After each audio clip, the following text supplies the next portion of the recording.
Welcome back to Haunted Horror Stories. In today's episode, I'm sharing 7 disturbing stories from the Saskatchewan Prairies. These are tales of people who ventured into that endless grassland and found something they were never meant to see. Make sure to hit that like and subscribe button and let me know where you're watching from in the comments.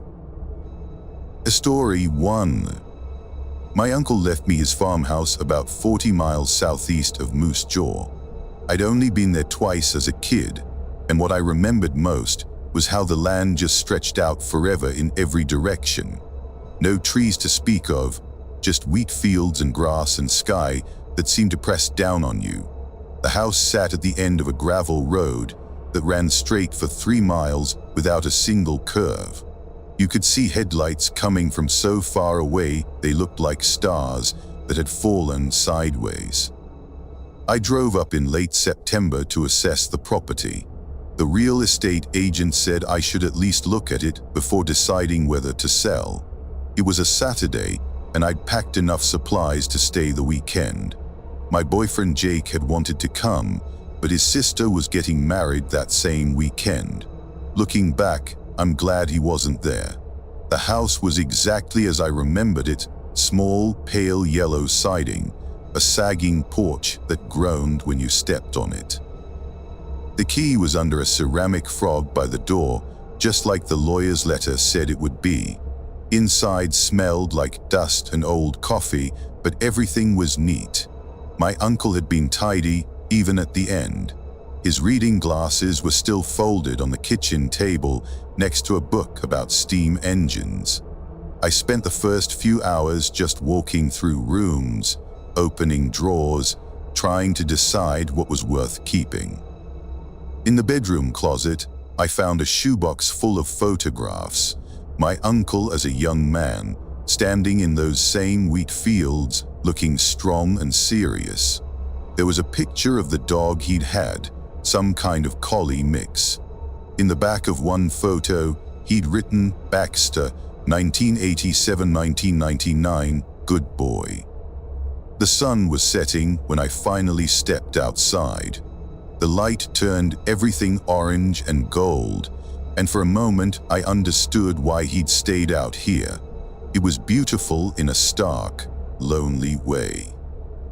The wind made the grass move in waves, and you could hear it from miles off, this rushing sound like the ocean.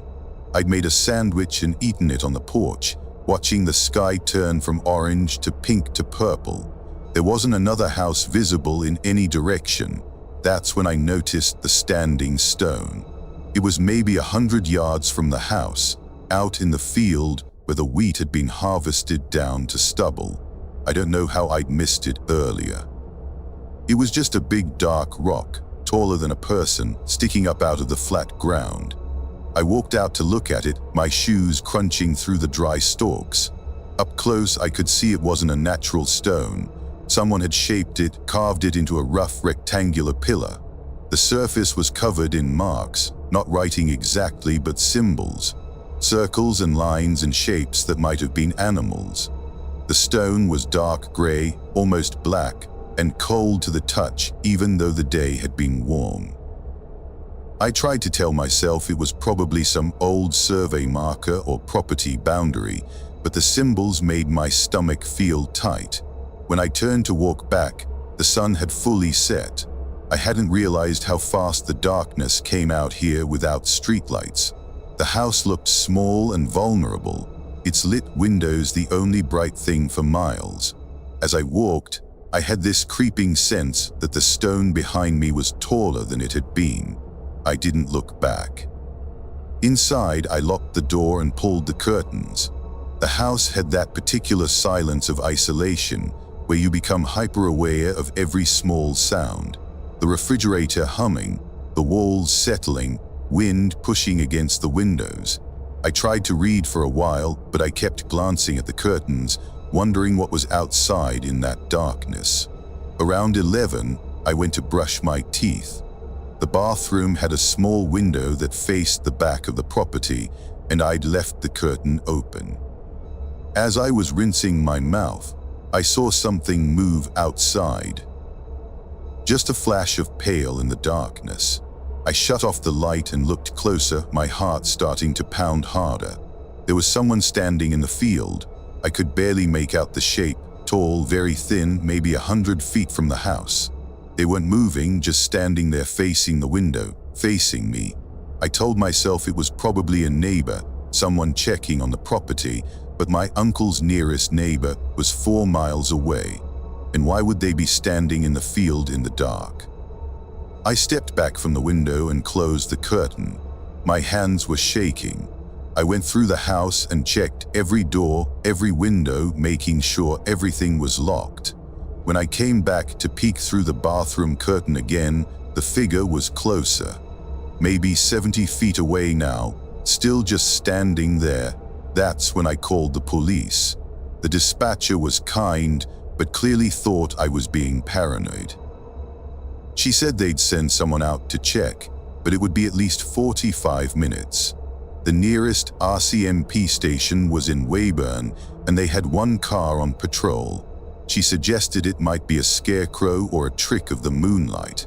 I sat in the living room with all the lights on, my phone in my hand, watching the curtains and listening. The wind had picked up, and the house creaked and groaned. Every sound made me jump. I kept thinking about that figure and how it had moved closer without me seeing it move. How it had just appeared in a different spot, like frames cut from a film. The scraping started around midnight. It came from the back of the house, a slow dragging sound like something heavy being pulled across wood. I froze, barely breathing, trying to pinpoint exactly where it was coming from. It stopped, then started again, rhythmic, deliberate. I crept toward the kitchen, where the sound seemed loudest. The back door was old, with a window in the top half covered by a thin curtain. I could see shadows moving behind it, something tall swaying slowly. The scraping came again, and I realized with a sick jolt what it was: fingernails on the door. Long strokes from top to bottom, patient and persistent. I backed away and called 911 again. The same dispatcher answered, and I could hear in her voice that she thought I was overreacting, but she said the officer was 10 minutes out. I told her something was trying to get in. She stayed on the line with me. The scratching moved to the window beside the door, then to another window, then another. It was circling the house, testing each opening, slow and methodical. I stood in the center of the living room, turning in circles, trying to track which window would be next. My mouth had gone completely dry, and I could hear my own breathing loud in my ears. When it reached the front door, it stopped scratching and started pushing. The door rattled in its frame, the old wood creaking. The sound was worse than the scratching because it meant whatever was out there was strong. The bolt lock shook with each shove. I grabbed a kitchen knife, though I knew instinctively it wouldn't help. Then I heard the voice. Cowan said I could come in. It was my uncle's voice. Exactly his voice, with that slight rasp he'd had from decades of smoking. The same cadence, the same words he might have actually said, but my uncle had been dead for 6 weeks. Cowan said, "It's okay, I can come in now." The door rattled harder. I was crying without realizing it, backing toward the kitchen, trying to remember if there was a back way out. The voice kept repeating the same phrases, perfectly calm, perfectly reasonable. Sometimes it stopped mid-sentence and started over, like a recording stuck in a loop. Headlights swept across the front windows. The police. The rattling stopped immediately. When the officer knocked, I yanked the door open so fast I startled him. He was young, maybe 30, with a concerned expression that suggested he thought he was dealing with a frightened woman alone in a dark house. "Ma'am, I'm Officer Lindstrom. We got a call about." "There was someone trying to get in," I said. My voice sounded high and strange. They were scratching on the windows and pushing on the door. He took out his flashlight and walked around the property while I waited by his car, hugging myself against the cold. The field stretched out into darkness, wind moving through the stubble. No sign of anyone. When he came back, he was frowning. "I didn't see anyone, but there are marks on your back door, fresh scratches in the wood, and there's something else you should see." He led me to the side of the house where my bedroom window was. In the dirt below, it were impressions, not quite footprints, but long drag marks in pairs, like something had been standing there on stiff legs that didn't bend. The marks led away from the house toward the field, then just stopped after about 20 feet, just ended in the middle of nothing. Officer Lindstrom suggested I stay in town for the night, and I didn't argue. I threw my things in my bag and followed his patrol car back to Weyburn. I found a motel and lay awake until dawn, lights on, door chained. The next morning I drove back in daylight to get the rest of my stuff. I had to see the standing stone again to prove to myself it was real. But when I walked out to where it had been, there was nothing, just flat stubble field and dust. No hole in the ground, no disturbance in the soil, like it had never existed. I sold the property through the lawyer without ever going back. The new owners are a couple from Regina who wanted space for their kids to run around. I think about calling them sometimes, warning them. But what would I say? Watch out for stones that appear and disappear. Don't listen if you hear voices you recognize. I still have the photos from the shoebox. In one of them, way in the background behind my uncle, you can see a dark shape in the field. I never noticed it before. It might be the stone, it might be something else. The photo is too grainy to tell, but the shape seems wrong somehow, too tall, too narrow, almost like it's watching the camera. I threw that picture away, but I kept thinking about it, about that shape in the background, about how my uncle lived alone for 30 years, about what might have been standing in those fields all that time, patient and still, waiting for the house to be empty enough to approach. The story 2. My best friend Tessa and I decided to photograph the abandoned grain elevators outside of Rosslyn for her photography project. It was October, and she needed shots of rural decay for her portfolio. I'd grown up about an hour from there and remembered seeing the elevators from the highway, massive wooden structures that had been slowly collapsing for decades. The railroad had shut down the line in the 80s, and the buildings had just been left to rot. We drove out on a Tuesday afternoon when we both had the day off. Tessa worked at a coffee shop, and I was between jobs, so we had time to kill. The drive was nice, actually. The leaves had mostly fallen, and everything had that brown-gold color that Saskatchewan gets in autumn. We listened to a podcast about unsolved mysteries and ate gas station jerky. The elevators were about a mile off the main highway, down a dirt access road that probably hadn't seen traffic in months. There were 3 of them standing in a row, their wood weathered to gray, windows broken, roofs sagging. Up close they were even more impressive, maybe 60 feet tall, dominating the flat landscape. Railroad tracks, red with rust, curved past them and disappeared into overgrown grass. "This is perfect," Tessa said, already pulling out her camera. "The light is going to be amazing in an hour when the sun starts setting." I helped carry her equipment. She brought 2 cameras, a tripod, and a bag of lenses. We walked around the structures first, looking for good angles. The ground was covered with broken glass and old boards studded with nails. Someone had spray painted "Stay Out" on one of the walls, but the paint was faded and old. The main doors to the central elevator had been pried open years ago. Inside was dim and smelled like dust and bird droppings. Wooden floors were littered with debris, and you could see up through gaps in the ceiling to the floors above. Shafts of sunlight cut through holes in the walls, making the dust particles glow. "I want to get some interior shots," Tessa said. "The way the light comes through is perfect." I wasn't thrilled about going inside, but I didn't want to wait alone either. We stepped carefully, testing each board before putting our weight on it. The first floor was mostly empty except for some old chains and pulleys hanging from the ceiling. Tessa set up her tripod and started shooting, adjusting angles, moving closer and farther. That's when I found the photographs. They were scattered on the floor near what might have been an office, just a few Polaroids, stained and faded. I picked one up carefully.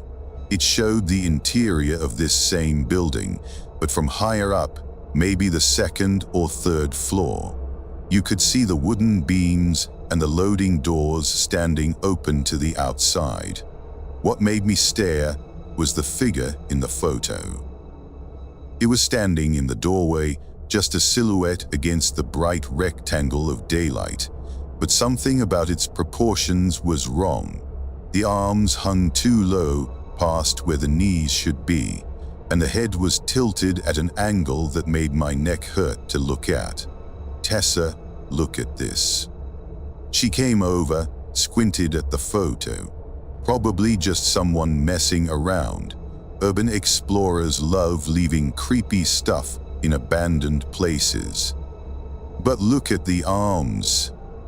It's a Polaroid from like the 90s. The chemicals degrade weird, everything looks distorted. She went back to her camera, but I noticed she shot a few frames of the doorway from the photo. We climbed to the second floor using a stairway that swayed under our weight. This level had more equipment, old grain chutes, metal wheels and gears, everything covered in rust and pigeon feathers. The light was different up here, more diffused. Tessa loved it. She spent 20 minutes just photographing the patterns of shadow on the walls. I walked to one of the loading doors and looked out.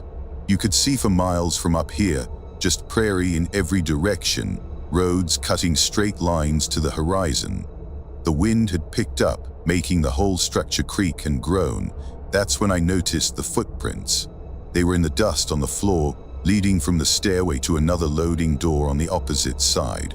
Bare feet, adult-sized but narrow, with the toes spread wide like whoever made them had been gripping the floor. The prints were fresh, no dust had settled in them yet. "Tessa."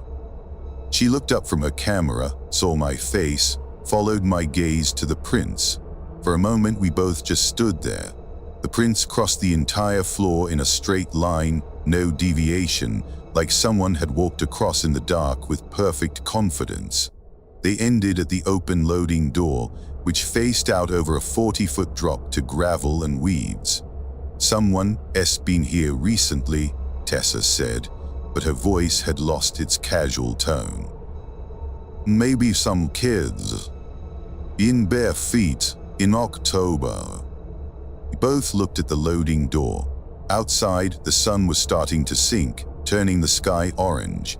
The wind made a low moaning sound as it pushed through the broken windows.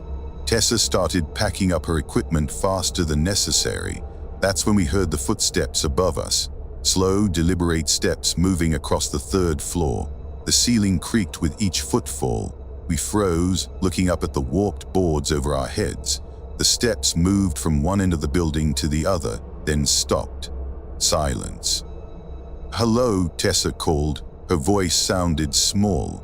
"Is someone up there?" No response, just wind and creaking wood. The footsteps started again, faster now, moving back across the ceiling toward the stairway. Tessa grabbed her bag. I grabbed the tripod. We moved toward the stairs, trying to be quick but quiet, though my heart was hammering so hard I was sure whoever was up there could hear it. The footsteps reached the stairway just as we did. We stopped. Above us, in the dim stairwell, something moved. I saw a hand on the railing, pale, the fingers too long, wrapping completely around the old wood. Then the smell hit us. Not rot exactly, but something old and organic, like mushrooms and wet earth. We ran. I don't remember deciding to run, my body just moved. We crashed down the stairs, Tessa ahead of me, our equipment banging against walls and railings. Behind us, the footsteps followed, faster than ours, taking multiple steps at once. I didn't look back. Looking back felt like the worst thing I could possibly do. We burst out of the elevator into the orange late afternoon light. Tessa was already at the car, fumbling with the keys. I threw the tripod in the back and dove into the passenger seat. She started the engine, threw it in reverse, and we tore back down the access road, gravel spraying behind us. Neither of us spoke until we hit the highway. Then Tessa pulled over, and we both just sat there breathing hard, the engine idling. My hands were shaking. When I looked at them, I saw I'd scraped my palm on something, probably the stair railing. There was a line of blood welling up. "Did you see it?" I finally asked. "I saw the hand," Tessa said. Her knuckles were white on the steering wheel. "I saw the hand on the railing." "Nothing has hands like that." "I know." We drove back to the city in silence. Tessa dropped me off at my apartment, and we didn't talk about it. Not that night, not the next day. She didn't end up using any of the photos from the elevators. She said the exposure was wrong, but I knew better. A week later, she called me. Her voice was tight. "I developed the film from the elevator. There's something in one of the shots." She emailed me the photo. It was a shot from the second floor, looking down at the first floor where we'd been standing earlier. You could see me picking up the Polaroid, Tessa beside her tripod, and in the background, in the deep shadow near the stairway, there was a shape. It was tall, pale, and standing perfectly still. The head was tilted at that same wrong angle from the Polaroid we'd found, and it was watching us. You could tell somehow from the posture, from the way it was oriented toward the camera. The metadata showed the timestamp. Tessa had taken that photo within 5 minutes of us arriving. The thing had been there the whole time, standing in the shadow, watching us set up, watching us walk around, patient and still and silent. I deleted the email and blocked the image from my mind as best I could. But sometimes when I'm in a building, any building, I think about the spaces I'm not looking at. The corners just outside my peripheral vision. The shadows where the light doesn't quite reach. I think about how something could be standing there, perfectly still, just watching and waiting for the right moment to move. Tessa moved to Vancouver 3 months later. She said it was for work, but we both knew. The prairies had become something different for her. She needed trees and buildings and crowds, things that broke up the sightlines, that limited how far you could see in any direction. I understood. I still have the Polaroids I picked up from the elevator. I kept them, though I don't know why. Sometimes I take them out and look at the figure in the doorway. The more I look, the more I think the proportions aren't just wrong because of chemical degradation. I think they're wrong because whatever was in that photograph wasn't built the same way we are. It was shaped for different purposes. Purposes we probably shouldn't spend too much time thinking about. A story 3. The research station outside of Lida had been closed for 8 years when the university hired me to retrieve some old climate data. I was a graduate student in environmental science, and this was supposed to be a simple job: drive out, access the computers, download the files, drive back. They offered me $300 and gas money. It seemed easy. The station had been built in the 70s to study drought patterns and soil composition. By the time I was sent there, it was just an empty building slowly being reclaimed by the prairie. The university had maintained minimal power for the servers, but nobody had physically visited the site in almost a decade. I drove out on a Wednesday in late November. The sky was that particular gray that Saskatchewan gets before snow, low and heavy. The station was about 15 miles off Highway 21, down a maintenance road, marked only by a faded wooden post. The building itself was small, just a single-story concrete rectangle with a few narrow windows, solar panels on the roof, a satellite dish. A chain-link fence surrounded it, but the gate was unlocked. Inside smelled stale, like air that had been trapped in recycling for years. There was a main room with old computers and monitoring equipment, a small bathroom, a storage closet. Dust covered everything. I set down my bag and looked around, trying to locate the server I needed. The computers were older than I'd expected, beige towers from the late 90s. I booted one up, and it hummed to life with surprising ease. While it loaded, I walked around the room. There were papers pinned to corkboards, climate charts, schedules, a duty roster from 2016 showing names of researchers who'd long since graduated or moved on. Someone had left a coffee mug on a desk, the brown residue inside dried to a crust. On one wall was a large map of the surrounding area, marked with colored pins. Each pin had a number. I assumed they corresponded to soil sampling sites or weather stations. There were maybe 40 pins scattered across the map, spreading out in a rough grid pattern from the station. One pin was different, black instead of colored, and it was placed about 2 miles northeast in an area the map marked as Kettle Creek Basin. Someone had written in pen next to that pin, "No access, do not enter." I stared at it for a while, wondering what would make a research site off limits. Contamination, structural hazards. The ink was faded but still legible. The handwriting was hurried, the capital letters pressed hard into the paper. The computer finished booting. I plugged in my external drive and started searching for the climate data. It took longer than expected. The file structure was a mess, folders within folders, naming conventions that made no sense. I was clicking through directories when I found a folder labeled KC Basin Observations. Inside were video files. Lots of them, each named with a date and timestamp from 2015 and 2016. I opened one at random. The video showed a view of flat prairie from what I assumed was a trail camera, grass swaying in wind, the sky above overcast. The timestamp in the corner showed it was filmed at 3:47 a.m. For a long time, nothing happened, just grass and darkness. I was about to close it when something moved at the edge of the frame. At first I thought it was a deer or coyote, but the shape was wrong. It moved into view slowly, and I realized it was walking upright. Tall, maybe 7 feet, thin enough that I could see the suggestion of bones through the pale skin.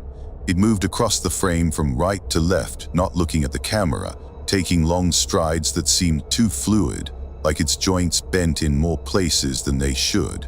The video ended. My mouth felt dry. I opened another video, this one from 2 weeks later. Same camera angle, different time, 11:13 p.m. Again, nothing for a long stretch. Then 3 figures this time, walking single file across the frame. Same height, same impossible proportions. They moved in perfect synchronization, their steps matching exactly. When they reached the center of the frame, they stopped. All 3 turned to face the camera at once. The video ended. I sat back from the computer, my heart beating faster than it should. This was supposed to be climate data, drought patterns and soil samples, not whatever this was. I clicked through more videos. Dozens of them showed the figures, sometimes alone, sometimes in groups, always at night, always moving with that wrong, fluid gait. In one video from July 2016, one of them approached the camera directly. It came closer and closer until its face filled the frame. The features were indistinct, like they hadn't been fully formed, just suggestions of where eyes and a mouth should be. It tilted its head, studying the camera. Then it reached out and the video went black. The next file in the folder was a Word document titled Final Report, Do Not Share. I opened it. It was written by Dr. Eliza Morrow, who I vaguely recognized as a professor who'd left the university suddenly a few years back. The document was dated September 2016. It described how the trail cameras had been set up to monitor wildlife patterns in the Kettle Creek Basin. For the first few months, they'd captured normal fauna, deer, coyotes, foxes. Then the other things started appearing. Dr. Morrow called them entities. She described their appearance, their movement patterns, their seeming awareness of being observed. The report detailed attempts to approach them. 2 researchers had hiked to the basin one afternoon and found nothing. But when they checked the trail camera footage later, it showed the entities standing in a circle around where the researchers had been, just outside the visible range, watching them. They'd been surrounded the entire time without knowing. The document ended abruptly. Recommend immediate cessation of all activity in KC Basin. These are not animals. Do not attempt to interact. Do not go there alone. I looked at the time. I'd been in the station for 2 hours and the sun was already getting low. The narrow windows showed orange light fading to purple. I needed to download the climate data and leave, but my hands moved almost without my consent, searching for more information about the basin. I found a folder of photographs. Most were landscape shots, the prairie, some scrub brush, a depression in the land where I assumed the basin was. One photo made me stop. It showed the ground up close, focused on an area of disturbed earth. In the center was an impression, like something had been pressed into the soil. It was roughly the shape of a hand, but with too many fingers, each one long and thin, radiating out like the legs of a spider. I closed the laptop and stood up fast, my chair scraping loudly in the silence. The sound echoed. I looked at the windows. Outside, full dark had arrived while I'd been absorbed in the files. The solar lights hadn't kicked in yet and the room was dim. I fumbled for the light switch and flooded the space with harsh fluorescent white. That's when I saw the footprints. They were on the floor, visible in the thick dust. But they weren't mine, wrong size, wrong pattern. Bare feet with elongated toes, leading from the door to the window nearest my desk. They stopped at the window, where the dust had been disturbed, like something had stood there for a long time. Stood there watching me through the glass while I'd been absorbed in the computer. I grabbed my bag and the external drive, not even bothering to properly eject it. The climate data could wait. I needed to leave immediately. But when I reached the door, I stopped. Through the narrow window in the door, I could see the parking area. My car was still there, visible in the moonlight. And standing next to it was one of them. It was taller up close than in the videos. It stood motionless beside the driver's door, that tilted head posture I'd seen in the footage, just standing and waiting. The distance from the door to my car was maybe 30 feet, 30 feet of open ground with nowhere to hide.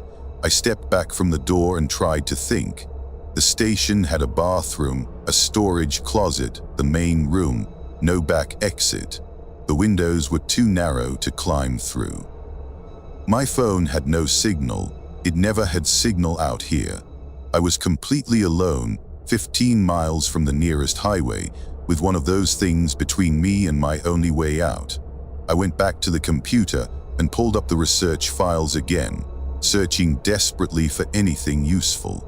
In Dr. Morrow's notes, I found a section on behavior patterns. Entities appear most active between sunset and sunrise. Demonstrate territorial behavior around basin. Show curiosity toward human presence. but have not exhibited overtly aggressive actions. However, researchers report intense psychological distress when in proximity. Not aggressive, that was something, but the thing was still out there, standing by my car, blocking my escape. I waited, turning off the overhead lights so I could see outside better without being backlit. The entity remained motionless for what felt like hours, but was probably 30 minutes. I watched it through the window, trying to understand what it wanted. Its posture never changed. It didn't look around or shift weight or display any behavior I recognized as living. It just stood. Then slowly, it turned away from the car and walked toward the darkness to the northeast, toward the basin. It moved with that same fluid gait from the videos, disappearing into the night. I didn't hesitate. I ran to the door, threw it open, and sprinted to my car.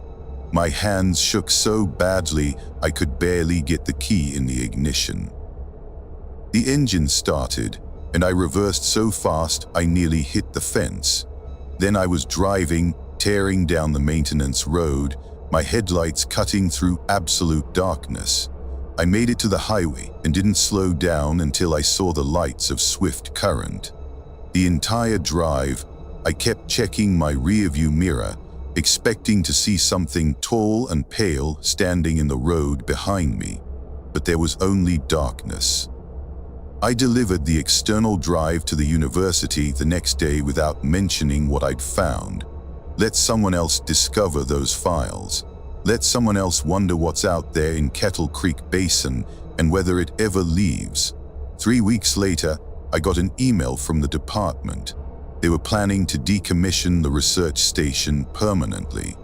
When the crew arrived to shut it down, they found all the windows broken from the inside and the computers destroyed. The hard drives had been removed, along with all paper files. Every piece of documentation was gone. They assumed it was vandals. I never told them what I thought actually happened, that something didn't want those files shared, that the entities in the basin had been documented and studied, and they decided to erase that documentation. Methodically and completely. I still have the external drive. I backed up the files to 3 different locations. Sometimes I watch the videos late at night when I can't sleep. I freeze frames on the entities, trying to understand what they are. In one video, you can see something that might be eyes, just dark hollows in the pale face. In another, the mouth area seems to open, though nothing emerges. What haunts me most is the final video on the drive. It's from September 2016, the same time Dr. Morau wrote her last report. The camera is at a different angle inside the research station, pointing at the main door. The timestamp shows 2:38 a.m. For 5 minutes, nothing happens. Then the door slowly opens. One of the entities stands in the doorway, silhouetted by moonlight. It doesn't enter. It just stands there, head tilted, looking directly at the camera, looking at whoever might be watching later. Then it raises one hand, long fingers spreading wide, and seems to wave. A slow, deliberate gesture, almost friendly. The video ends there. Dr. Morau left the university 1 week later and, according to the department records, moved somewhere in British Columbia. I tried to find her contact information, but she's not listed anywhere. It's like she disappeared on purpose. I think about that wave sometimes, about what it meant. Was it a greeting, a warning, an acknowledgement that we'd seen them and they'd seen us, and now some kind of understanding existed between us? I don't know, but I know I'll never go back to that research station. And I know that somewhere out there in the Kettle Creek Basin, they're still walking those patterns in the dark, patient and curious, and waiting for the next person who decides to watch. The story 4. My dad's hunting cabin was about 60 miles northwest of Saskatoon, in a region where the prairie started giving way to parkland. He'd built it himself in the early 90s, just a simple structure, one room with a wood stove and a sleeping loft. We'd gone there every November for as long as I could remember. After he died, I inherited it along with the land, 40 acres of grass and brush bordered by a creek. I hadn't visited in 3 years when I decided to spend a weekend there in October. My marriage had just ended badly, and I needed space to think. The cabin seemed like the right place, isolated, quiet, familiar. I loaded up my truck with supplies, some firewood and my dad's old rifle. Not that I planned to hunt, but having it there felt right, felt safe. The drive was pleasant. Autumn colors were fading, the landscape turning brown and gold. I stopped in Maymont for gas and groceries, and the clerk asked where I was headed. When I told her, she paused. "That's the Blackwell Creek area, right?" "Yeah, just south of the creek." She nodded slowly. "Been hearing odd things about that area lately. Guy came through last week, said his trail cameras caught something he couldn't explain, probably just a bear." "Probably," I agreed, not really interested. People always had stories about weird animals in the bush. The turnoff to the cabin was overgrown but still passable. The track wound through scrubby trees and across open grass until the cabin appeared, small and weathered, exactly as I remembered it. I parked and stepped out into silence so complete it felt physical. No birds, no insects, just wind through the long grass. Inside, the cabin was dusty but intact. Mice had gotten into some old boxes I'd left, but the damage was minimal.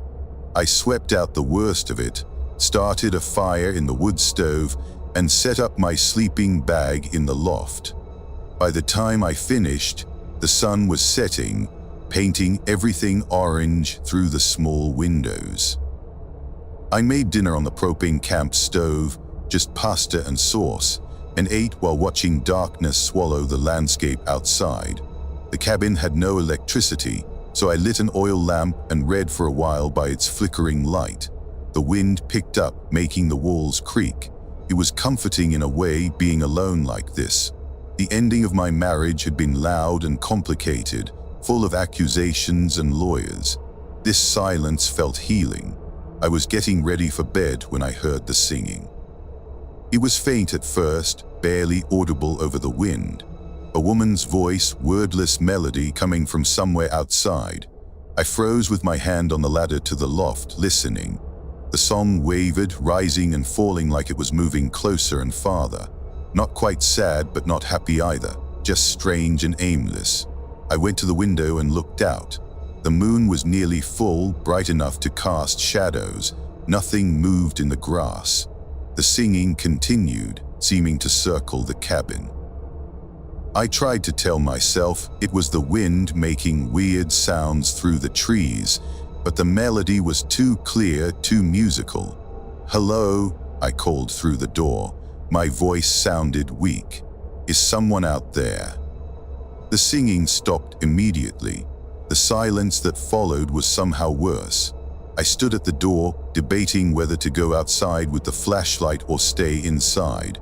Before I could decide, the singing started again, but now it was directly behind the cabin where the creek was.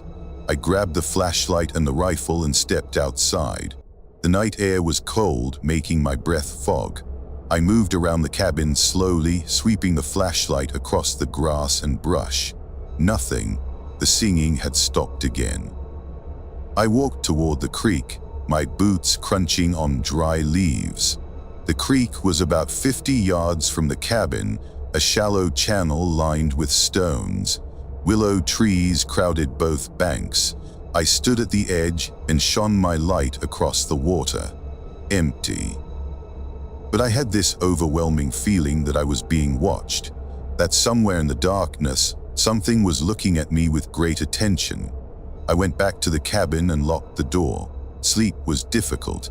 Every sound seemed amplified, branches scraping the roof, the fire settling in the stove, the cabin's wood contracting in the cold, and underneath it all, occasionally, I thought I could still hear that singing, very faint, like it was coming from far away. Morning came as a relief. Sunlight made everything normal again. I decided to hike down to the creek to look around, maybe figure out what I'd heard. In daylight, the landscape was beautiful, rolling grass, trees in their autumn colors, the creek glinting in the sun. I found a good walking stick and followed the creek bank downstream. That's when I found the structure. It was about a quarter mile from the cabin, hidden in a thick cluster of willows. At first I thought it was a deer blind or maybe an old trapper's shelter. But up close I could see it was something else. The structure was maybe 6 feet tall, made of woven branches forming a kind of dome. The entrance faced the creek. The construction was too deliberate, too careful to be natural or random. I crouched and looked inside. The interior was hollow, the ground carpeted with dead grass. And in the center was a pile of objects, stones, pieces of bone, bits of colored cloth, a rusted spoon, a child's toy car with missing wheels. They were arranged in a careful circle, each item placed with obvious intention. My skin prickled. This wasn't a deer blind. This was something else, something I didn't understand. I backed away quickly and continued down the creek, moving faster now. About 100 yards farther I found another structure, then another. 5 in total, all similar, all with that same collection of objects inside arranged in circles. I turned back toward the cabin, my earlier piece completely gone. Whoever had built those structures was local, and they had specific purpose I wanted no part of. I decided to pack up and leave. I didn't need to spend the weekend here. I could go to a hotel in Saskatchewan, figure things out somewhere with people around. But when I got back to the cabin, my truck wouldn't start. The engine turned over but wouldn't catch. I tried again and again, pumping the gas, checking connections. Nothing. The battery was fine, the lights worked, but the engine refused to start. And I had no cell signal to call for help. I was stuck. The day passed slowly. I tried to stay busy, organizing the cabin, reading, making food I wasn't hungry for. But my eyes kept going to the windows, scanning the tree line, watching the creek. The wind had died completely, leaving the air still and heavy. Birds should have been everywhere, but I didn't hear or see a single one. As sunset approached, I barricaded the door with the heavy wooden table. I loaded the rifle and set it beside me. The oil lamp threw dancing shadows on the walls. I sat and waited, though I wasn't sure for what. The singing started again just after dark. Closer this time, maybe 30 feet from the cabin, that same wordless melody rising and falling. I went to the window and looked out. She stood in the grass between the cabin and the creek. In the moonlight, I could see she was tall, wearing what looked like a long dress that hung in tatters. Her hair was long and dark, covering her face. She swayed slightly as she sang, arms hanging at her sides. She looked almost normal, almost human, but something in the way she moved made my stomach clench. "What do you want?" I shouted through the window. The singing stopped. She tilted her head, listening. Then slowly, very slowly, she turned to face the cabin. I still couldn't see her face through the curtain of hair, but I felt her attention lock onto me. We stayed like that for a long moment, me pressed against the window, her standing in the grass. Then she started walking toward the cabin, not fast, but steady and purposeful. I grabbed the rifle and backed away from the window. Her footsteps were silent, but I could track her movement by the shadow she cast on the walls as she passed the windows. She circled the cabin once, twice, 3 times. Each circuit brought her slightly closer. Then she stopped at the door and began to push. The barricade held, but the door rattled in its frame with each shove. I raised the rifle, aiming at the door, my hands shaking so badly I could barely keep it steady. The pushing continued, rhythmic and patient. Between shoves, I could hear her humming that same melody, but now I could tell it wasn't quite right. The notes were slightly off-key, the rhythm just irregular enough to be unsettling. "Leave," I said loud as I could. "Get away from here." The pushing stopped. Silence. Then I heard her move to the window beside the door. I turned to look, and she was right there, pressed against the glass, her hair pulled back. I saw her face. It was pale, the features sharp and wrong, mouth too wide, eyes too far apart, nose just a slight suggestion. But worst was the expression. She wasn't angry or threatening. She looked curious. Intensely curious, studying me like I was something fascinating she'd found. We stared at each other, I don't know for how long. Time felt stretched and strange. Then very deliberately she smiled. Her mouth opened too wide, showing teeth that were just slightly too pointed. She raised one hand and pressed it against the glass. The fingers were too long, the nails dark and curved. She tapped on the window 5 slow, measured taps, then turned and walked away. I watched her silhouette move across the grass toward the creek. She didn't look back. I sat awake the entire night, rifle across my lap, listening to every sound. The singing didn't return, but I kept expecting it. Kept expecting her to come back. Dawn seemed to take forever, but finally the sky lightened and the cabin filled with gray morning light. As soon as it was bright enough, I tried the truck again. It started immediately, like there had never been a problem. I didn't question it. I threw my stuff in the back and drove away from that place as fast as the rough track would allow. On the drive out, I passed one of the willow clusters near the creek. In daylight, I could see into it clearly. One of the branch structures was visible from the road, and standing inside it, barely visible through the woven branches, was the figure from last night, just standing there motionless, watching me drive past. I sold the cabin and the land 6 months later. Didn't even visit again, just hired someone to clear out anything valuable and listed it with a realtor. A family from Regina bought it. I wonder sometimes if they've heard the singing, if they've found the structures down by the creek. If they've met the woman who lives there, but I never called to warn them. What would I say? Don't go near the creek. Don't listen to singing. Don't look when something presses its face against your window.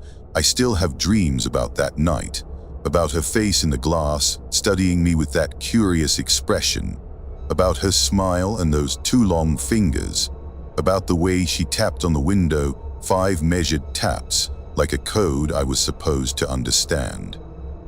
Sometimes when I'm alone in my apartment, I hear tapping. Always 5 taps, always measured and deliberate. I tell myself it's pipes or neighbors or the building settling, but part of me knows better.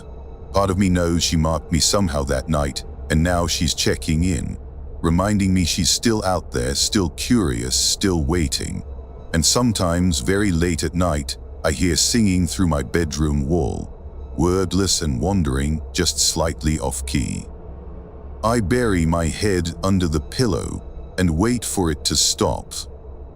But it always comes back eventually, patient and persistent, like she has all the time in the world. The story 5. I got hired to fix fence line on a ranch about 40 miles south of Kindersley. The owner, a man named Harold Peterson, was in his 70s and couldn't do the heavy work anymore. He offered me decent money to spend a week repairing posts and wire across his property. It was late September, and I needed the cash, so I agreed. The ranch was big, over 2,000 acres, mostly grass with a few cattle scattered around. Harold lived in a house near the road, but he said I could stay in the old homestead on the eastern edge of the property while I worked. It would save me the drive each day. The homestead was about 5 miles across the fields, accessible by a dirt track that was barely visible in places. I drove out there on a Sunday afternoon, my truck loaded with tools and supplies. The homestead was old, probably from the 30s or 40s, a small wooden house with a sagging porch and broken windows. Harold had said it was rough but weatherproof. He wasn't wrong. Inside was dusty and smelled like mice, but the roof was intact, and there was an old wood stove I could use for heat. I set up my sleeping bag in the cleanest room and spent the rest of the day organizing my tools.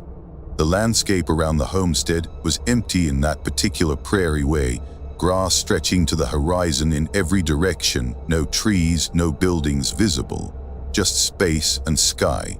It was the kind of isolation that some people find peaceful. I usually did too. That night I made dinner on my camp stove and sat on the porch watching the sunset. The colors were incredible, purples and oranges and reds stretching across the entire sky. As the light faded, I noticed something odd. About a quarter mile to the north, there was a dark spot in the grass. At first I thought it was a shadow, but shadows don't stay when the sun's gone. I squinted at it. It looked like a depression in the ground, maybe 10 or 15 feet across, perfectly circular. I made a mental note to check it out in the morning and went inside as full dark arrived. The homestead had no electricity, so I used a battery lantern to read for a while. The wind had picked up, making the old walls creak and whistle. Around 11, I climbed into my sleeping bag and tried to sleep. The scratching woke me sometime after midnight. It was coming from under the floor. Slow, deliberate scraping sounds, like claws on wood. I lay still, listening. The scratching moved from one side of the room to the other, then stopped. Silence. Then it started again, more insistent. I grabbed my flashlight and got up, moving carefully on the old floorboards. The scratching paused when I moved, then resumed when I stood still. I went outside and walked around the homestead, shining the light underneath where there was a crawl space, nothing visible, just darkness and old foundation posts.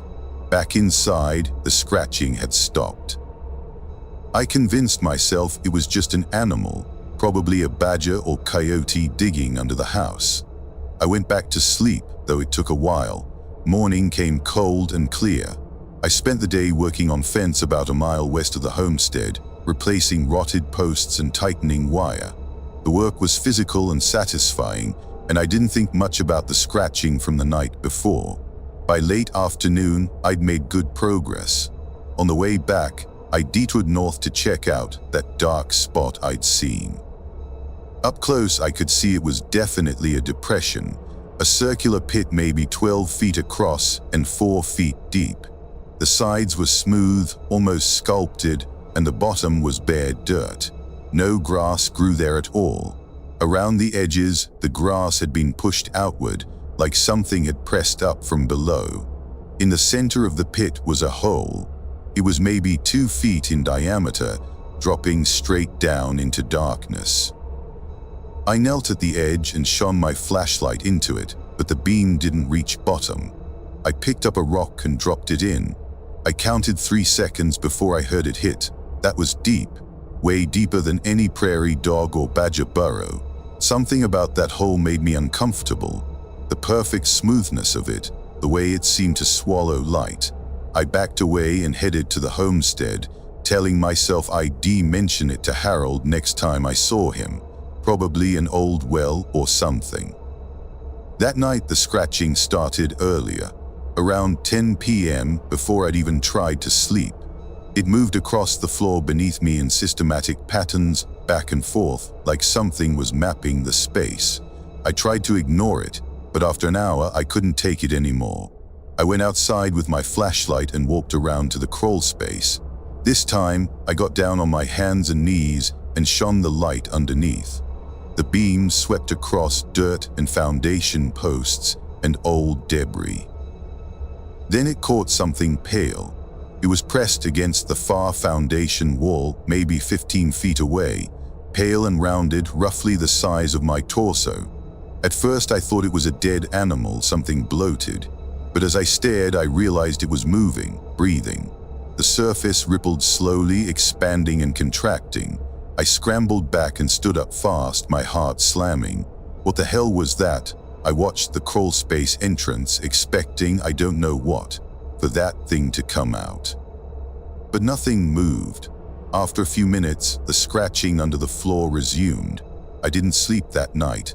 I sat in my truck with the doors locked, engine running for heat, watching the homestead.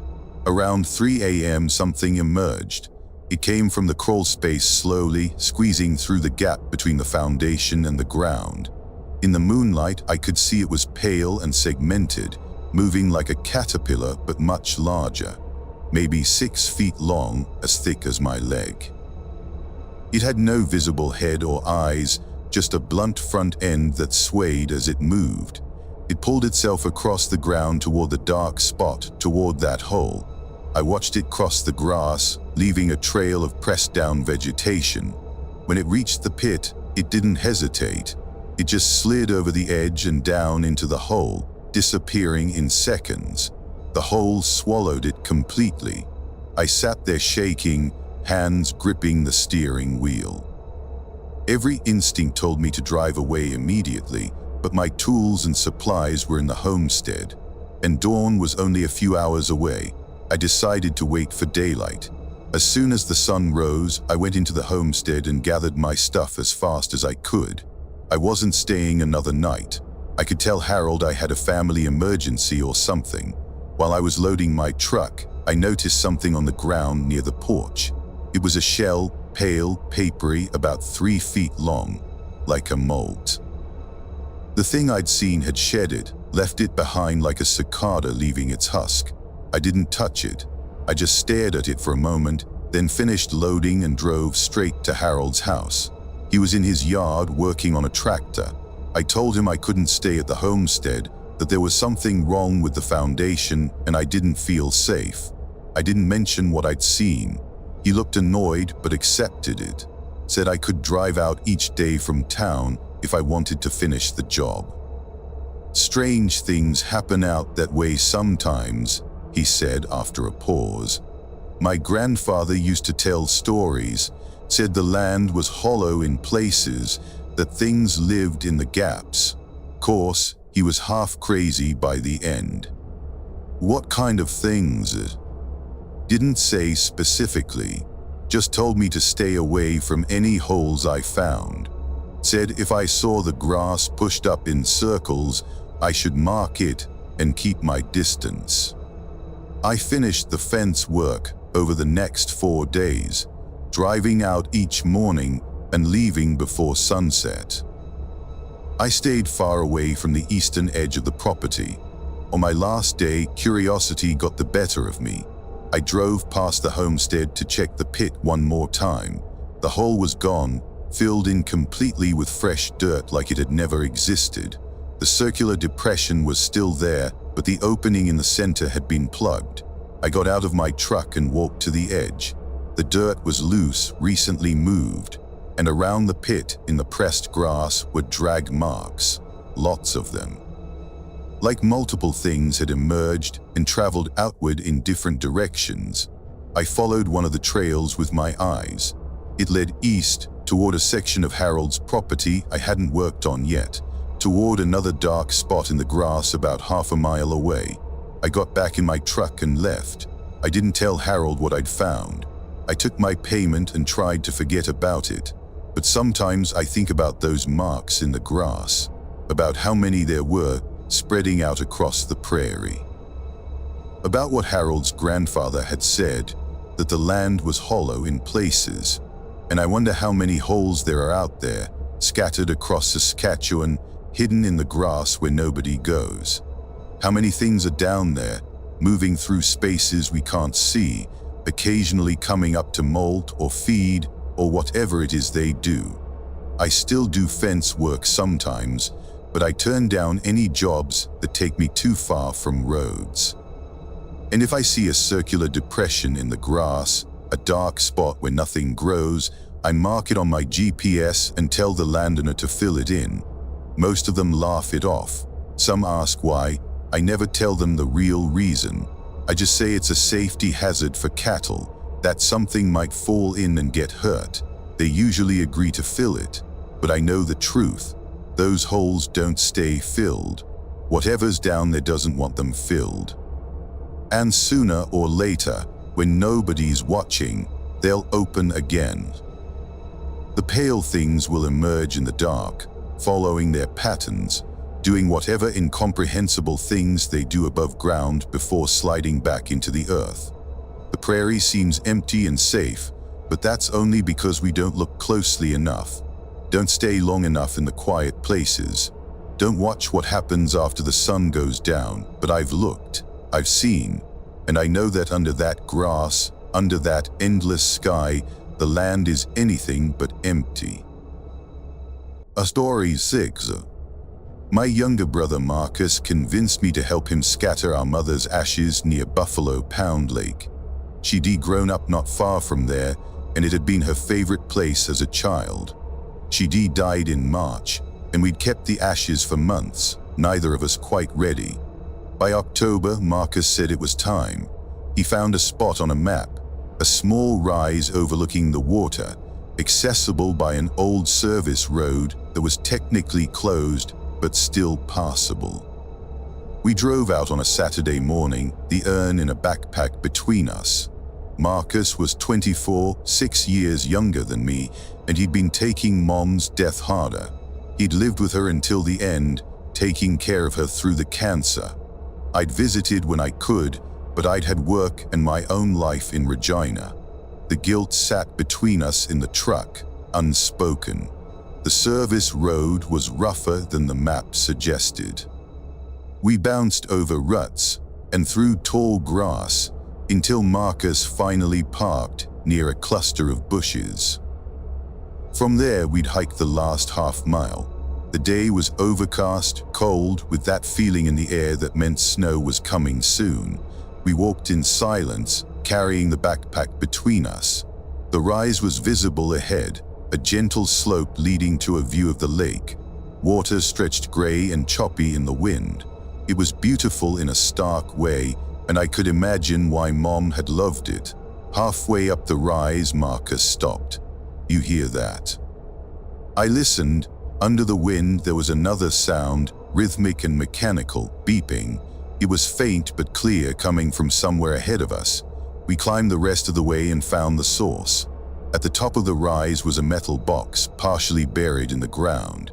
It was maybe 2 feet square, rusty, with a small solar panel on top. A red light blinked in sequence with the beeping. Next to it was a weathered sign, Provincial Survey Marker, Do Not Disturb. "It's probably measuring soil or water levels or something," Marcus said. He set down the backpack and opened it, pulling out the urn. "This is the spot, right?" I looked around. It matched the coordinates Mom had written down years ago in a journal Marcus had found. "Yeah, this is it." We stood there for a while, not sure how to start. Marcus said a few words about Mom, about her love for this place, about how we hoped she was at peace. Then he opened the urn and we took turns scattering the ashes. The wind caught them, carrying them out over the grass and toward the lake. It felt right. It felt like closure. We were about to leave when the beeping stopped. The sudden silence was jarring. We both looked at the metal box. The red light had stopped blinking. Now it was solid green. Neither of us moved. Then, with a mechanical whir, a panel on top of the box slid open. "What the hell?" Marcus stepped closer and peered into the opening. "There's something in here, like equipment. A camera, I think." I joined him. Inside the box was a camera on a motorized mount, currently pointed straight up at the sky. As we watched, it rotated downward and focused directly on us. A red light appeared on its front, indicating it was recording. "That's weird," I said. "Why would a survey marker have a camera?" Marcus was already pulling out his phone, taking pictures of the box and the sign. "I'm gonna look this up. This doesn't seem right." The camera continued pointing at us, tracking our movements slightly. Then, from inside the box, a speaker crackled to life. A voice emerged, calm, artificial, text-to-speech quality. "Unauthorized presence detected. This is a restricted monitoring site. Please depart immediately." We stared at each other. "Let's go," I said, but Marcus was stubborn. "This is public land. They can't restrict it without proper signage, and Mom wanted to be scattered here." "Please depart immediately," the voice repeated. Failure to comply will result in escalated response. Escalated response, Marcus laughed, but it sounded forced. "What are they gonna do, send a drone?" As if in answer, the beeping resumed, but faster now, urgent.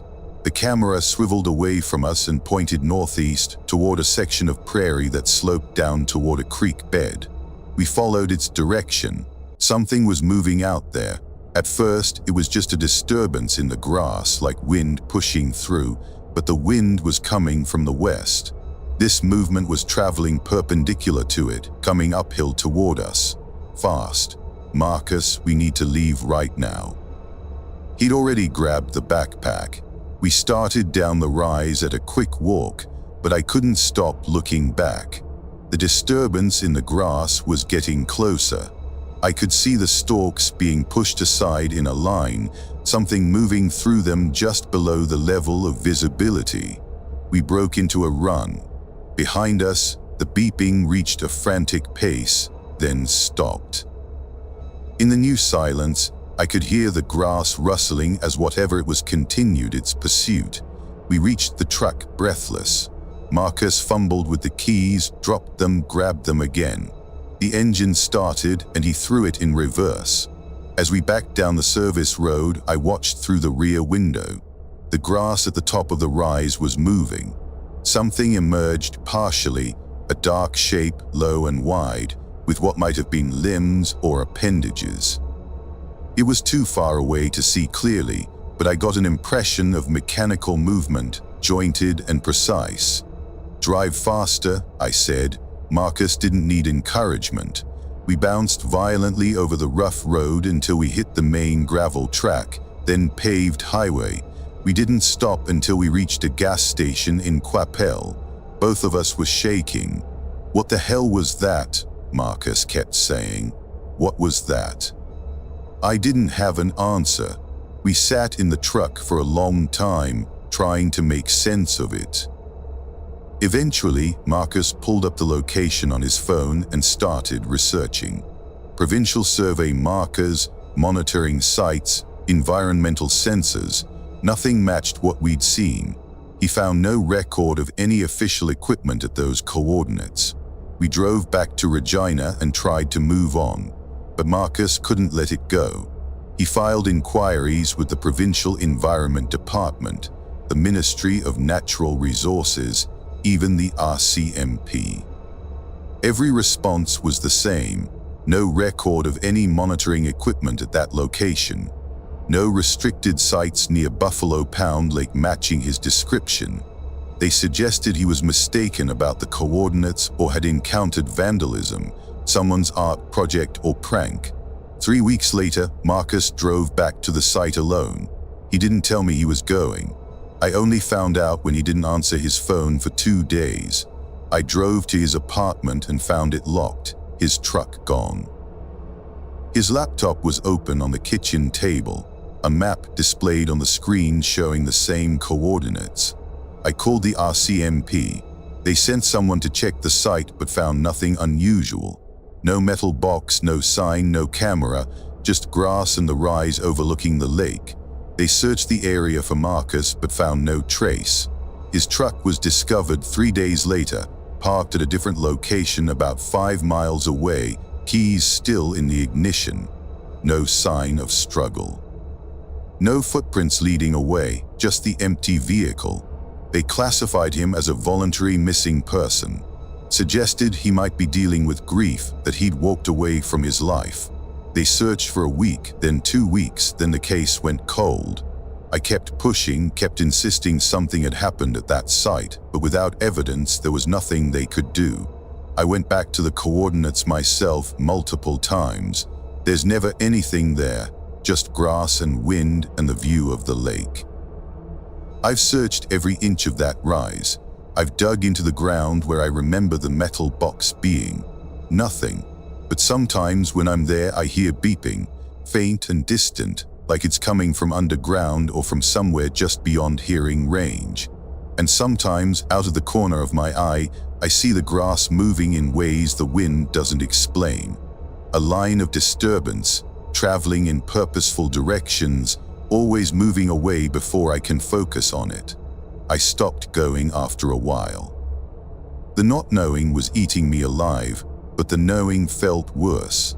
Because if I admitted what I suspected, that Marcus had found something he shouldn't have, that something out there had decided he was a threat, then I'd have to accept that he wasn't coming back. I scattered some of Mom's ashes. Marcus had scattered the rest. She's in that place she loved, and my brother disappeared trying to understand what had happened there. Sometimes I wonder if he's still out there somewhere, if whatever took him kept him alive for some reason. Other times, I think he's in the ground, buried in a place I'll never find, near a metal box that appears and disappears according to rules I don't understand.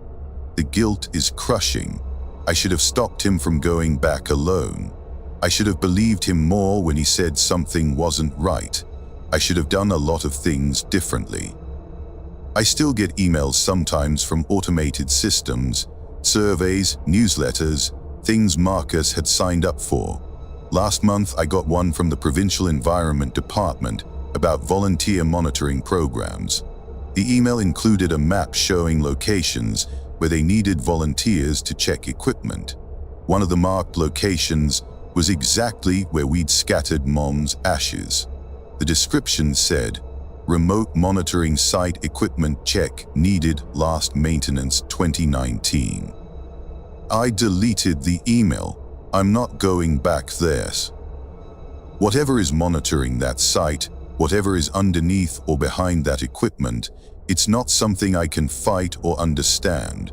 It took my brother, and it would take me too if I gave it the chance. But I dream about him sometimes.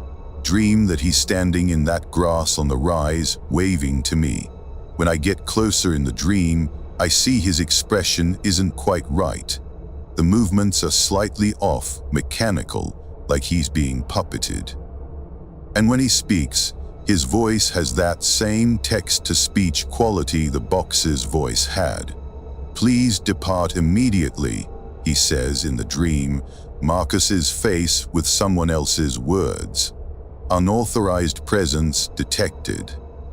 I always wake up before I can respond, and I'm grateful for that, because I don't think I want to know what would happen if I stayed. A story 7. I was working as a wildlife photographer when I got invited to document the return of native prairie species to a restoration project east of Swift Current. The organization had bought up several hundred acres of former farmland and was rewilding it, removing invasive species, planting native grasses, reintroducing animals. They wanted a photo series showing the land in transition. Project coordinator, a woman named Dr. Sienna Wallace, met me at the site entrance on a Monday morning in early November. She was enthusiastic, talking rapidly about soil recovery and biodiversity while driving me across the property in a battered Jeep. The land was beautiful in its starkness, rolling prairie broken by the occasional coulee, grass waving in patterns like water. We've got a blind set up on the eastern edge, she said. That's where we're seeing the most wildlife activity. You can spend a few days there, see what you can capture. Just stay on the marked trails. She dropped me at a small wooden structure, basically a shed with narrow viewing slots, situated on a rise overlooking a shallow valley. Inside was a bench, some equipment hooks and nothing else.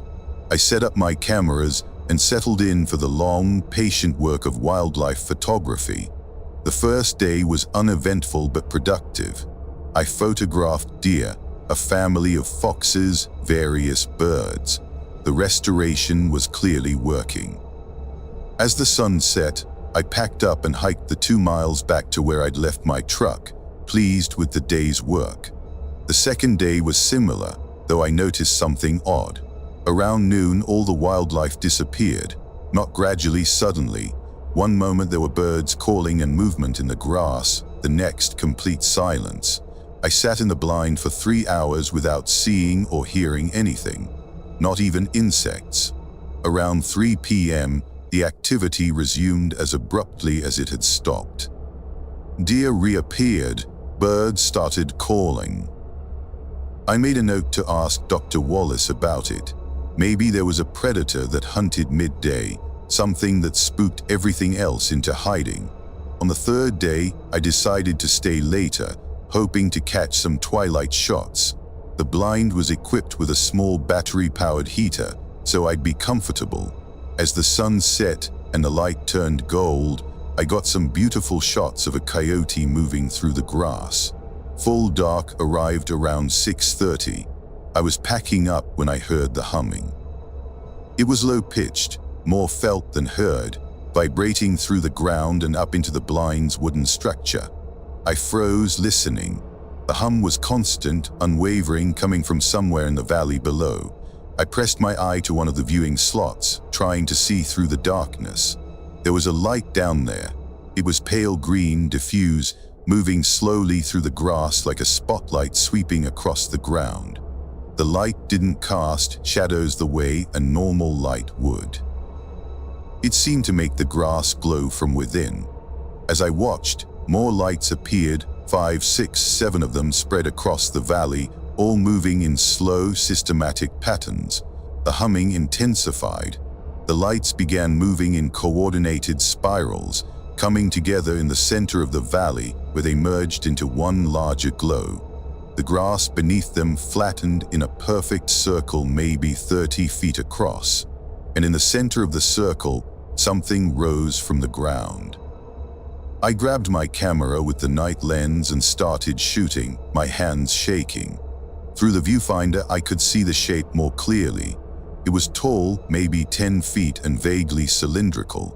The surface was smooth and reflective, catching the green light. At the top was something that might have been sensors or appendages, moving independently like insect antennae. The light circled it, and the humming changed pitch, becoming more complex, almost like language, though nothing human. The thing in the center rotated slowly, those appendages sweeping in all directions like it was scanning or sensing. Then it turned toward the blind, toward me. The lights began moving uphill, all of them in perfect synchronization, approaching my position. I grabbed my gear and pushed out the door, not bothering with the tripod. I ran down the back side of the rise, away from the lights, stumbling in the darkness. Behind me, the humming grew louder, and I could see the green glow illuminating the grass around the blind. I didn't have a flashlight. I'd left it with the rest of my non-essential gear. I ran using only moonlight, falling twice, scrambling up and continuing. The marked trail was somewhere to my left, but I couldn't find it in the dark. I just kept moving, putting distance between myself and whatever those lights were. After what felt like an hour but was probably 20 minutes, I stopped to catch my breath and listen. The humming had faded. I couldn't see the lights anymore. I pulled out my phone for light and tried to orient myself. No signal, but the compass app worked. I was about a mile off course, but I could reach the access road if I headed southwest. I walked quickly, jumping at every sound, checking behind me constantly. The prairie seemed enormous in the darkness, empty and hostile. Every shadow looked like something watching.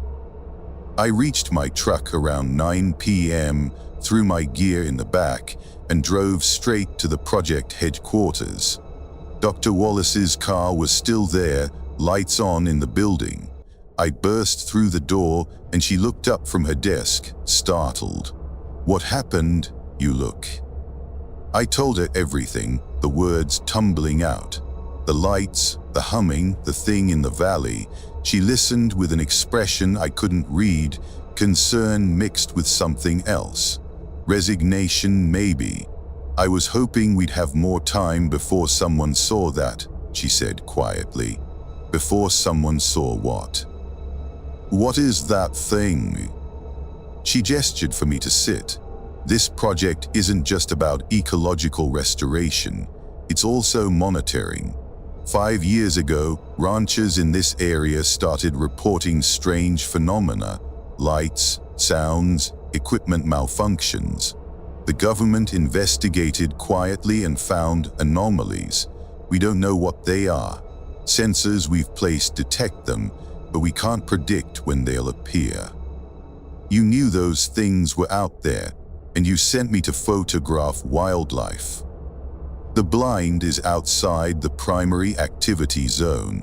You should have been safe, and we've had photographers there before without incident. I'm sorry, I should have told you. I left that night and didn't go back. I deleted most of the photos I'd taken. The images were too clear, too disturbing, but I kept one. It shows the central object in the valley, lit by the green glow, those appendages extended. In the foreground, slightly out of focus, you can see something else. It's a shape standing at the edge of the circle, roughly human-sized but wrong in ways that are hard to articulate.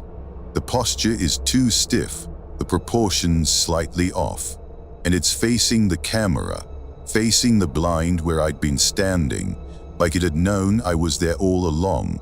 I never published the photo series. When people ask why, I say the project fell through. In truth, I can't look at those images without feeling that hum in my bones again, without remembering the lights moving through the grass with such purpose.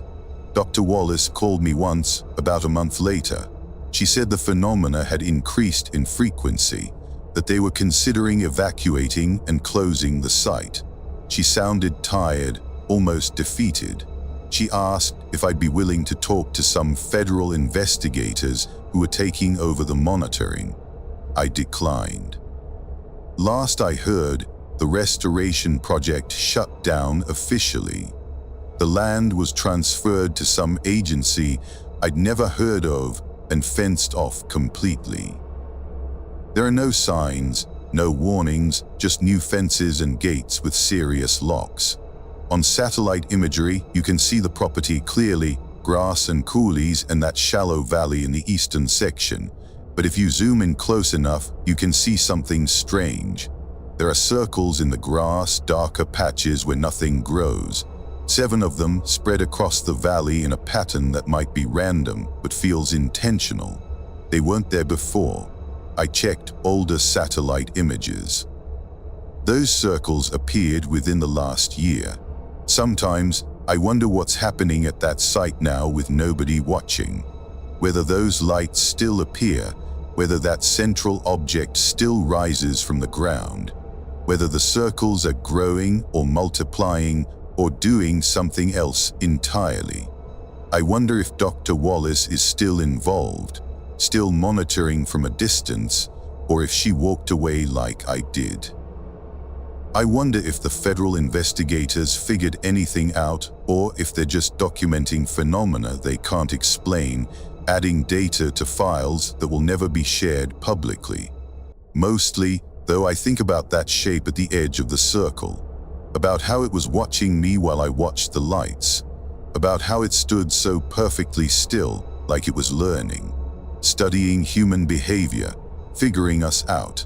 I don't do wildlife photography anymore. I switched to urban photography, cityscapes and architecture, places with people and lights and noise. Place crowded enough that if something is watching, at least you're not alone when it decides to come closer. But sometimes I'm working in a field or park, somewhere with open sky and grass, and I'll feel it, that low vibration, more felt than heard. And I'll pack up immediately and leave, not looking back, not checking to see if there's a pale green glow beginning to spread across the ground. Because I know what comes after the humming starts.